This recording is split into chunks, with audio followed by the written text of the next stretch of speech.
9 రాష్ట్రాల ఎన్ఎస్ఏ అధ్యక్షుల జాబితాలో మన తెలంగాణ రాష్ట్రానికి సంబంధించి శ్రీ ఎడవల్లి వెంకటస్వామి గారిని తెలంగాణ రాష్ట్ర నూతన అధ్యక్షుడిగా నియమించడం జరిగింది. ఈ నియామకానికి సంబంధించి ఈ రోజు ఓత్ టేకింగ్ కూడా చేయడం జరిగింది. ఈ రోజు చార్జ్ తీసుకోవడం జరిగింది. ఈ రోజు దీనికి సంబంధించి మన ఎన్ఎస్ఏ నూతన రాష్ట్ర అధ్యక్షుడు మరియు ఇన్ఛార్జ్ ఫహాద్ గారు కూడా ఇక్కడ ఉన్నారు.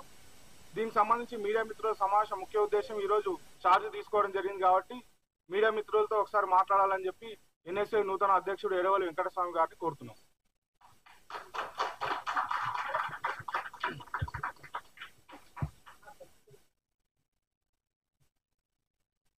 అందరికీ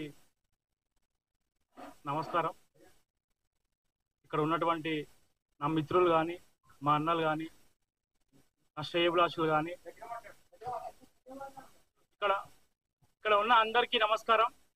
ఇక్కడ ఉన్నటువంటి నా మిత్రులు కానీ, నా అన్నలు కానీ, నా తమ్ముళ్ళు కానీ, మా శ్రేయోభిలాషులు కానీ అందరికీ మరియు మీడియా మిత్రులకి అందరికీ పేరు పేరున నా నమస్కారాలు. నేను ఎడవల్లి వెంకటస్వామిని మొన్న 13వ తారీఖు ఏదైతే ఏఐసిసి ప్రకటించిన తెలంగాణ రాష్ట్ర ఎన్ఎస్ఐ అధ్యక్షుడిగా నన్ను నియమించడం జరిగింది. అయితే ఈ ప్రాసెస్ గత నెల నుంచి నడుస్తూ ఉంది. ఈ నెల ప్రాసెస్లో గాంధీ భవన్లో 26 మంది పోటీ పడితే 8 మందిని ఫిల్టర్ చేసి 8 మందిని ఏఐసిసి హెడ్ ఆఫీస్కి పిలిచి ఐఏఎస్ అయినటువంటి సెంథిల్ శశికాంత్ గారు, పంచాయతీరాజ్ సంఘటన ఏఐసిసి ఇన్ఛార్జ్ అయినటువంటి మేడం మీనాక్షి గారు, all India president Varun Chaudhary గారు, కన్నయ్య కుమార్ గారు, వీరందరూ ఒక ఇంటర్వ్యూ ప్రాసెస్లో మా అందరినీ ఇంటర్వ్యూ చేసి తర్వాత వర్క్ క్రైటీరియా, కష్టపడిన క్రైటీరియా, సిస్టంలో ఎన్ని రోజులు పనిచేస్తారు, ఎంత కార్యక్రమాలు పనిచేస్తారు, ఏంటి అన్నీ కూడా ఏకధాటిగా నన్ను 35 నిమిషాల పాటు ఇంటర్వ్యూ తీసుకొని నన్ను సెలెక్షన్ చేయడం జరిగింది. ఇంకొకటి ఇదొక విషయం, నా యొక్క నియామకానికి నేను ముందుగా నా గురించి చెప్పాలనుకుంటే, నేను విద్యార్థి దశ నుంచి నేను ఎన్ఎస్ఏ రాజకీయాలలో ఉన్నాను. కాంగ్రెస్ పార్టీకి కటర్ కాంగ్రెసీ అంటారు కదా, ఆ కటర్ కాంగ్రెసీలో నేను ఒకరిని. కాంగ్రెస్ భావజాలంతో నడిచే వ్యక్తిలో నేను కూడా ఒకరిని. ఎన్ఎస్ఏలో విద్యార్థి దశ నుంచి స్టార్ట్ చేసి చైతన్య కాలేజ్ ప్రెసిడెంట్గా, తర్వాత జూబ్లీహిల్స్ నియోజకవర్గానికి ఇన్ఛార్జ్గా, ఆ తర్వాత ఎలక్షన్ ప్రాసెస్ ఏదైతే స్టార్ట్ చేసినారో కాంగ్రెస్ పార్టీ విద్యార్థి విభాగం ఎన్ఎస్ఐలో, ఆ ఎన్ఎస్ఐ ఎలక్షన్ సిస్టంలో కొట్లాడి తెలంగాణకి రాష్ట్ర కార్యదర్శిగా నేను ఎన్నికైనాను. ఆ తర్వాత మళ్ళీ రెండోసారి జరిగిన ఎలక్షన్స్లో రాష్ట్ర ఉపాధ్యక్షుడిగా మళ్ళీ రెండోసారి నేను ఎలక్ట్ అవటం జరిగింది. నేను ఉమ్మడి జిల్లాలలో ఒక 5 జిల్లాలకి ఇన్ఛార్జ్గా పనిచేశాను. తర్వాత ఏదైతే 33 జిల్లాలు అయినాయో ఇంచుమించు ఇప్పటి వరకు కూడా నిజామాబాద్ జిల్లా వరకు నా నియామకమైనంత వరకు నిజామాబాద్ జిల్లా ఇన్ఛార్జ్ గాను, మిగతా వికారాబాద్ ఎక్సెట్రా అన్ని జిల్లాలకు, యూనివర్సిటీలకు పనిచేసుకుంటూ వచ్చాను. నేను ఒక సామాన్య మధ్యతరగతి కుటుంబం నుంచి వచ్చాను. నాకు ఎటువంటి పొలిటికల్ బ్యాక్గ్రౌండ్ లేదు. నాకు మా ఫ్యామిలీలో కానీ లేకపోతే ఇంకెవ్వరు కూడా పొలిటికల్గా ఎవరు లేరు. కేవలం రాహుల్ గాంధీ గారు ఏదైతే ఏర్పాటు చేసిన సిస్టమ్ మీద ఒక ఇంట్రెస్ట్ తోటి, కాంగ్రెస్ పార్టీ అంటే ఒక నమ్మకంతో, రాజకీయాలంటే ఒక ప్యాషన్ తోటి నేను కష్టపడి ఒక చిన్న కార్యకర్తగా ఈరోజు రాష్ట్ర అధ్యక్షుడిగా అయ్యాను. ఈ రాష్ట్ర అధ్యక్ష నియామకం అంటే కాంగ్రెస్ పార్టీలో, కేవలం కాంగ్రెస్ పార్టీలోనే, అంటే ఒక చిన్న సామాన్య కార్యకర్త, పేద కుటుంబం, ఒక దళిత కుటుంబానికి సంబంధించిన కార్యకర్త, ఒక వ్యక్తిని నేను. నన్ను ఈరోజు ఒక రాష్ట్రానికి ఒక శాఖకి అధ్యక్షుని చేయటం అంటే అది ఆషామాషి విషయం కాదు. ఎంతో కసరత్తు నా మీద చేశారు. ఇంత కసరత్తు చేస్తే కూడా నా యొక్క నియామకానికి ముఖ్యంగా శ్రీ రాహుల్ గాంధీ గారు సహకరించినటువంటి శ్రీ రాహుల్ గాంధీ గారు మరియు శ్రీ మల్లికార్జున్ ఖార్గే గారు మరియు శ్రీ కేసీ వేణుగోపాల్ గారు, మా all India president Shri Varun Chaudhary గారు మరియు all India NSO incharge Kanhaiya Kumar గారు, వీళ్ళందరూ కూడా నాకు మరియు రాష్ట్రం నుంచి తెలంగాణ రాష్ట్ర రథసారథి శ్రీ రేవంత్ రెడ్డి గారు నా నియామకానికి అన్ని విధాలుగా సహకరించి ఆయన నన్ను నియమించడానికి ఒప్పించి ఒక అంటే స్వామి అనే వ్యక్తి సామాన్య కార్యకర్త దళిత్ కుటుంబం నుంచి వచ్చిండు. 12 years సిస్టమ్ కోసం పనిచేసిండు. పార్టీ కోసం ఎన్నో దెబ్బలు తిన్నాడు, ఎన్నో కేసులు వేసుకున్నాడు, ఎన్నో కార్యక్రమాలు, వివిధ కార్యక్రమాలు, అన్ని కార్యక్రమాలు నన్ను చూసి నన్ను సెలెక్ట్ చేసి ఆయన నన్ను ఆశీర్వదించి ఆయనతో పాటు శ్రీ బట్టి విక్రమార్క గారు అందరు కూడా పెద్దలందరూ నన్ను నా నియామకానికి మరీ వాళ్ళు సహకరించి నన్ను ఈరోజు ఈ స్థాయిలో ఇక్కడ కూర్చోబెట్టడం నాకు చాలా ఆనందంగా ఉంది. అంటే నేను ఎప్పుడు ఊహించలేదు. ఒక చిన్న మా ఫాదర్ ఒక చిన్న పెయింటరు, అంటే చిన్న పెయింటరు, నేను ఈ స్థాయిలో వస్తానని ఎప్పుడు ఊహించలేదు. పొలిటికల్ ప్యాషన్ ఉండే నాకు ఆ సిస్టమ్ మీదనే, కాంగ్రెస్ పార్టీ గురించి ఈరోజు నేను ఫైట్ చేశాను. దానికి గుర్తింపుగా నాకు ఈ పదవి దొక్కింది. నాకు నా నియామకానికి సహకరించిన పెద్దలందరినీ కూడా రేవంత్ రెడ్డి గారు కానీ, బట్టి గారు కానీ, అనిల్ కుమార్ యాదవ్ అన్న గారు కానీ, మిగతా అందరు కూడా ఎవరిని కూడా నేను జీవితంలో మర్చిపోను. ఏ రోజు కూడా కాంగ్రెస్ పార్టీకి మచ్చ తెచ్చే పనులు కానీ, మాటలు కానీ, ఇంకొక ఏ విషయాలు కూడా నేను చేయను. కాంగ్రెస్ పార్టీ బలంగా ఉంది. బలంగా ఉన్న కాంగ్రెస్ పార్టీని దృఢంగా తీసుకెళ్తా.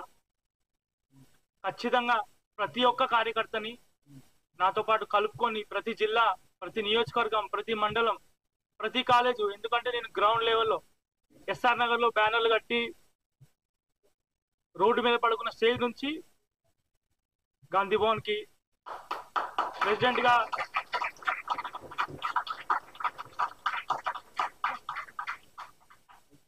అదే స్టేజ్ నుంచి బ్యానర్లు కట్టి అలసిపోయి పడుకునే స్టేజ్ నుంచి ఈరోజు నేను రాష్ట్ర అధ్యక్షుడి దాకా ఎదిగానంటే అది కేవలం కాంగ్రెస్ పార్టీలోనే అది పాసిబుల్ అవుతుంది.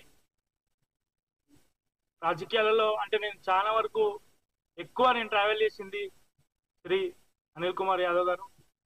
ఏ కార్యక్రమం ఎట్లా చేయాలి ఏంటి అని నేను ఆయన దగ్గర ఎన్నో విషయాలు ఒక టీచర్ కంటే ఎక్కువ కూడా నాకు ఆయన నేర్పించారు ఇంత జర్నీలో. మిగతా అందరి పెద్దలు అంటే వివిధ శాఖలకు సంబంధించి వివిధ హోదాలలో ఉన్న వాళ్ళు, కార్పొరేషన్ చైర్మన్లు, మిగతా అందరితో నాకు మంచి సత్సంబాలు ఉన్నాయి. నేను నాకు ఎవరికి వైరం లేదు. నన్ను అందరు కూడా చాలా దగ్గరగా నన్ను ఓన్ చేసుకుంటారు. అంత కష్టజీవిని నేను. పార్టీ నాకు ఇంకా వేరే యావేం లేదు. పార్టీ ఆర్గనైజేషన్ ఇదే నా పని. ఖచ్చితంగా నేను అనుకున్న నా మీద నా పెట్టుకున్న ఈ నమ్మకాన్ని మాత్రం బొమ్ము చేయను. రాబోయే రోజుల్లో ఇంకా మంచి కార్యక్రమాలతోటి పార్టీ ఆర్గనైజేషన్ బలోపేతానికి నేను పనిచేస్తానని మీ అందరికీ పేరున ధన్యవాదాలు తెలియజేసుకుంటూ ఈరోజు మళ్ళీ నేను 20వ తారీఖు శ్రీ రాజీవ్ గాంధీ అంటే ఈ రోజే ఛార్జ్ తీసుకోవడానికి ఏంటి గల కారణం అని చాలా మంది మిత్రులు అడుగుతా ఉండే. ఈరోజు శ్రీ రాజీవ్ గాంధీ గారి జయంతి, 80వ జయంతి. ఆయన మా అందరికీ ఆదర్శం. అంటే ఆయన ఎన్ని కార్యక్రమాలు, ఎన్ని విధాలుగా యువతకు కానీ ఓటింగ్ సిస్టంలో, లేకపోతే ఐటీ రంగంలో, అగ్రికల్చర్ విషయంలో, అన్నిట్లో ఎన్ని రంగాల్లో కృషి చేశారో మీ అందరికీ తెలుసు. నాకు ఒక జీవితంలో ఒక గుర్తుగా ఎప్పటికీ ఉంటది. ఆయన జన్మదినం రోజు నేను ఛార్జ్ తీసుకున్నాను అని నా హిస్టరీలో ఉంటది. మేబీ నేను దీనికోసమే వెయిట్ చేస్తా ఉన్నా, అందుకే కొంచెం లేట్ అయింది, అంతకు మించి ఏం లేదు. తర్వాత నెక్స్ట్ 28 కానీ 29 కానీ కాంగ్రెస్ పార్టీ పెద్దలందరి సమక్షంలో మరియు జాతీయ నాయకులైనటువంటి జాతీయ ఇన్ఛార్జ్ ప్రెసిడెంట్ అయినటువంటి కన్నయ్య కుమార్ గారు, వరుణ్ చౌదరి గారి సమక్షంలో చాలా భారీ ఎత్తున అంటే ఒక కార్యకర్త, గట్టి కార్యకర్త, అంటే ఒక సిన్సియర్ కార్యకర్త కార్యక్రమం చేస్తే ఎట్లుంటుందో ఇప్పుడు ఈసారి నేను రాబోయే రోజుల్లో చూపిస్తాను. 28వ తారీఖు కానీ 29వ తారీఖు కానీ ప్రమాణ స్వీకారాన్ని ఏర్పాటు చేసుకొని ఎప్పుడు ఊహించని విధంగా, ఎప్పుడు జరగని విధంగా ఆ కార్యక్రమాన్ని నిరూపించి ఆ కార్యక్రమం చేసి దాని అందరికీ మీ అందరి సహకారం కావాలని, మీరందరూ నన్ను మళ్ళీ ఆ రోజు ఆశీర్వదించాలని, దీనికంటే 100 రెట్లు అది చాలా పెద్దగా కార్యక్రమాన్ని మేము నిర్వహిస్తామని చెప్పి నేను మీకు అందరికీ పేరు పేరున ధన్యవాదాలు తెలియజేసుకుంటూ, మరీ నా కోసం వచ్చిన నా మిత్రులు, మా అన్నలు, శ్రేయోభిలాషులు, పెద్దలు అందరికీ మరీ పేరు పేరున నా పాదాభి అందరికి వందనాలు తెలియజేసుకుంటూ, మరి నా యొక్క ఓత్ టేకింగ్ ఛార్జ్ కోసం తెలంగాణ ఇన్ఛార్జ్ అయినటువంటి ఫహద్ గారు ఈరోజు రావడం జరిగింది. వారు కూడా ఈ నియామకం పట్ల, ఈ ప్రాసెస్ పట్ల ఒక 2 నిమిషాలైనా మీడియా మిత్రులకు మాట్లాడుతుంటారు.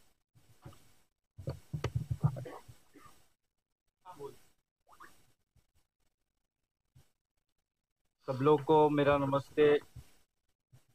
पत्रकारिता और उस नए अध्यक्ष जो 10 साल बाद 10 साल से एक ही प्रेसिडेंट था, और इसके लिए एक दलित को अगर कोई एक संगठन सामने लाता है तो सिर्फ और सिर्फ कांग्रेस पार्टी है। एक विद्यार्थी जीवन में जो एक कॉलेज प्रेसिडेंट से लेकर आज स्टेट प्रेसिडेंट बनना है, इसके लिए जो प्रोसेस जो हमने क्रिएट किए थे कि आइडेंटिफाइंग द रियल वर्कर,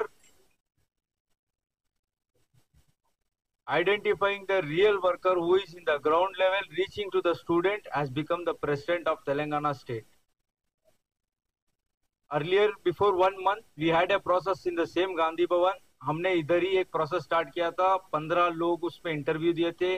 हमने शॉर्टलिस्ट करके इन सबको दिल्ली NSY ऑफिस बुलाया गया था। उस पर बहुत सारे लोग से 1-to-1 मीटिंग हुआ, जहां पर हमारे NSY के नेशनल प्रेसिडेंट वरुण चौधरी जी और हमारे प्रभावी NSY ऑल इंडिया के कन्हैया कुमार जी, शशिकांत चंद्री जी और मीनाक्षी मैडम, इनके नेतृत्व में हमने एक इंटरव्यू प्रोसेस लाकर कौन सच रियलिटी बेसिस पे सही कॉलेज लेवल, ग्राउंड लेवल से जो स्टूडेंट को कनेक्ट कर सकता है, कांग्रेस पार्टी को मजबूत कर सकता है, जो कांग्रेस पार्टी का हर कठिन समय पे खड़ा हुआ है, ऐसा एक लीडर को चुन के आज 10 साल बाद एक चेंज लाए हैं। मुझे एक भरोसा है कि वेंकट स्वामी 12 साल से संगठन का साथ लगा है, ये कभी संगठन का खिलाफ नहीं गया। इसको चुनने का कारण AICC ने डिसीजन लिया है और ये आज प्रेसिडेंट पार्टी ने एक्सेप्ट कर दिया है। He is the president of Telangana state. This is the decision taken by the AICC. मैं ये बात क्यों क्लैरिफाई करना चाह रहा हूँ, मैं कल एक पता नहीं कौन से मीडिया वाले मुझे कॉल करके बोले थे कि there is a controversy going on, कि he is from Andhra and all. We have seen the documents. Documents have been verified. He is from Telangana. If anyone is wanted to know more about it, I am here. I have the documents. I can project it to you. Secondly, आज इन्होंने charge लिया है state president का, और आने 28th or 29th will confirm the date shortly. We'll speak to the seniors about it, and he'll be taking the vote taking ceremony will be done under the leadership of our national president Varun Chaudhary ji as well as national in charge Kanhaiya Kumar ji. And moreover, in Telangana we have got a best CM who has always been with the people. If a CM who is always with the people is known as people's man, that is no one else than Revanth Reddy ji. He has identified a real Karyakarta and he has accepted him as the president. Whatever the decision has been made, I hope no one makes the controversy. इस पे कोई चर्चा ना होए। एक मौका मिला है, हम सब एक होकर, चाहे ऑफिस बेरर्स में कुछ ऊपर नीचे हो, हम हैं, हम उनके साथ बैठ के चर्चा करके आने वाले दिनों में संगठन को मजबूत करने का काम हम करेंगे। इस बात को बोलकर मैं जो पत्रकारिता और नए बना हुआ अध्यक्ष को हमारी एनएसए नेशनल टीम से बहुत बहुत बधाई देना चाहता हूं। धन्यवाद।